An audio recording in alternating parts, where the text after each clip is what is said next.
പടിഞ്ഞാറൻ പസഫിക് സമുദ്രത്തിൽ രൂപപ്പെട്ട രാഗസ ചുഴലിക്കൊടുങ്കാറ്റ് അതിതീവ്രമാകുന്നു എന്ന് കേന്ദ്ര കാലാവസ്ഥാ നിരീക്ഷണ വിഭാഗത്തിന്റെ മുന്നറിയിപ്പ്. ചുഴലിക്കൊടുങ്കാറ്റ് ശക്തി പ്രാപിക്കുന്ന സാഹചര്യത്തിൽ തെക്കൻ തീരപ്രദേശങ്ങളിൽ കൂറ്റൻ തിരമാലകൾ ആഞ്ഞടിച്ചുകൊണ്ടിരിക്കുകയാണ്. കൊടുങ്കാറ്റിന്റെ സ്വാധീന ഫലമായി ബംഗാൾ ഉൾക്കടലിൽ രണ്ടാമത്തെ ന്യൂനമർദ്ദം രൂപപ്പെടുന്നതായി കേന്ദ്ര കാലാവസ്ഥാ നിരീക്ഷണ വിഭാഗം മുന്നറിയിപ്പ് നൽകി. ഇത് തീവ്ര ന്യൂനമർദ്ദമായി സെപ്റ്റംബർ 27-ന് ആന്ധ്ര ഒഡീഷ തീരത്ത് കരയിൽ പ്രവേശിച്ചേക്കും.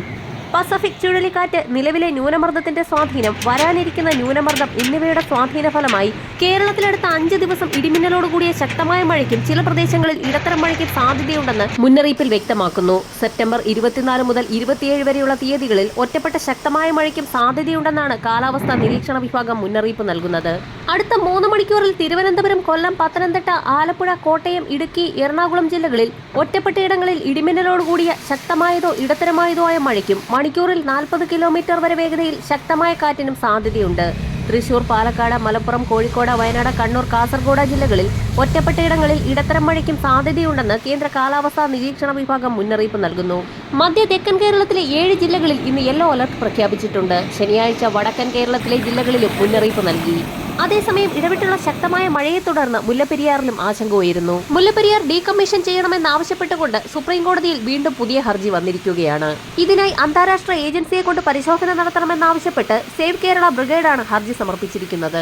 ഡാം സുരക്ഷിതമാണെന്നുള്ള റിപ്പോർട്ട് തെറ്റാണെന്നും ഹർജിക്കാർ വാദിക്കുന്നുണ്ട്. ഇതിന് തെളിവുകളുണ്ടെന്നും ഹർജിക്കാർ കോടതിയിൽ വ്യക്തമാക്കി. വർഷങ്ങളായി ഡാം പൊട്ടുമെന്ന ഭീതിയിൽ ആളുകൾ ജീവിക്കുകയാണെന്നും എന്നാൽ ഡാമിന്റെ ആയുസ് പറഞ്ഞതിനേക്കാൾ 2 ഇരട്ടി കഴിഞ്ഞിരിക്കുകയാണെന്നും ജസ്റ്റിസ് ഋഷികേശ് റോയ് കോടതിയിൽ വാദിച്ചു.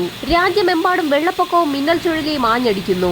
രാഗസ ചുഴലിക്കൊടുങ്കാറ്റിനെ തുടർന്ന് കൊൽക്കത്തയെ സ്തംഭിപ്പിച്ച് വെള്ളപ്പൊക്കമുണ്ടായിരിക്കുകയാണ്. കഴിഞ്ഞ 4 പതിറ്റാണ്ടിനിടയിൽ കൊൽക്കത്തയിലുണ്ടായ ഏറ്റവും വലിയ മഴയിൽ ജനജീവിതം താറുമാറായി. 10 പേർക്ക് ജീവൻ നഷ്ടമായി. 7 സ്റ്റേഷനുകളിൽ മേഘവിസ്ഫോടന മഴ രേഖപ്പെടുത്തിയിരിക്കുകയാണ്. നിരവധി ട്രെയിൻ സർവീസുകളും 30 വിമാന സർവീസുകളും റദ്ദാക്കി. ഹോങ്കോങ്ങിൽ കൂറ്റൻ തിരമാലകൾ ആഞ്ഞടിച്ചതിനെ തുടർന്ന് റോഡുകളും കെട്ടിടങ്ങളും വെള്ളത്തിനടിയിലായി. തായ്വാനിൽ കനത്ത മഴയിൽ 14 പേരോളം ഒഴുകിപ്പോയി.